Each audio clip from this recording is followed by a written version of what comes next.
जैसे विधानसभा की परंपरा है कि बजट सेशन का शुभारंभ महामहिम राज्यपाल महोदय के अभिभाषण से होता है।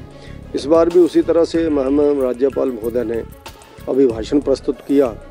आप सब जानते हैं कि जो वही लिखी हुई बातें होती हैं जो सरकार पास करती है, कैबिनेट पास करती है, लेकिन उस अभिभाषण के पढ़ने की जो परंपरा है वो महामहिम राज्यपाल महोदय की होती है। उन्होंने उस परंपरा को निभाया और लेकिन हम ये मानते हैं कि जहां हमारा माननीय राज्यपाल महोदय के प्रति पूरे सम्मान है, पूरी इज्जत है, हम उनका मान सम्मान करते हैं, लेकिन जो अभिभाषण उनसे पढ़ाया गया ये बिल्कुल झूठा है।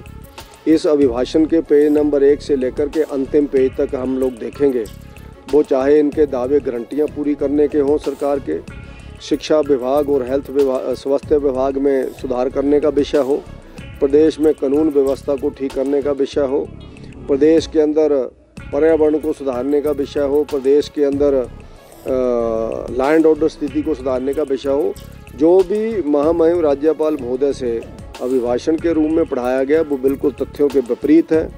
अगर हम लोग देखेंगे तो इस सरकार ने अपनी कोई भी गारंटी पूर्णतः पूरी नहीं की है। वो चाहे महिलाओं को अपना पेंशन देने का मामला हो, दूध 100 रुपया किलो खरीदने का मामला हो, गोबर खरीदने का मामला हो, स्टार्टअप योजना का मामला हो, इस तरह से बिल्कुल झूठे दावे किए गए हैं, उसमें पूरी तरह से सफल हुए हैं।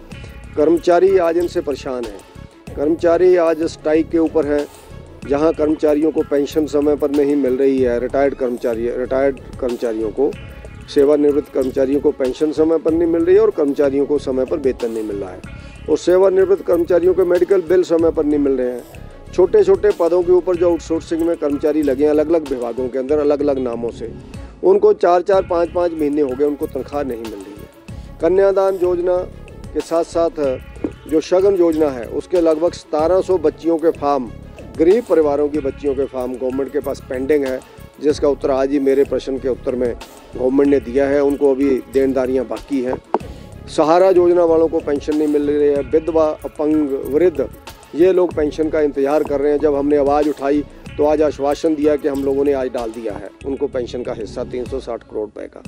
इसका मतलब यह है कि अगर हम लोग नहीं उठाते, सेशन नहीं होता, तो उनको और कुछ महीने या कुछ दिन पेंशन नहीं मिलती।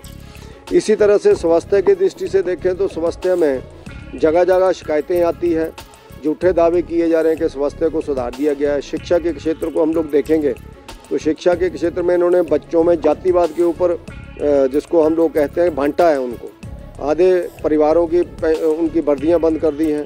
जो प्रोफेसर प्रेम धूमल जी के समय पर वर्दियां शुरू की गई थी अटल बिहारी वाजपेयी जी के नाम पर, अटल वर्दी योजना के नाम पर। ऐसे ही पर्यावरण को बिगाड़ने के लिए इन लोगों ने पूरा प्रयास किया है। पेड़ कटान चरम सीमा के ऊपर हिमाचल प्रदेश में है।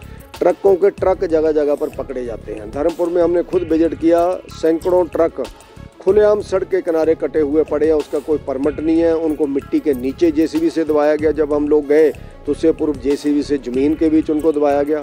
ब्यास नदी के किनारों पे उनको फेंका गया ताकि सच्चाई को छुपाया जा सके। तो ये अभिभाषण बिल्कुल झूठा अभिभाषण है और इन्होंने बिल्कुल तथ्यों से विपरीत बातचीत की है, जिस सरकार पूरी तरह से असफल हो चुकी है। आप देख रहे हैं हिमाचल न्यूज़ 24।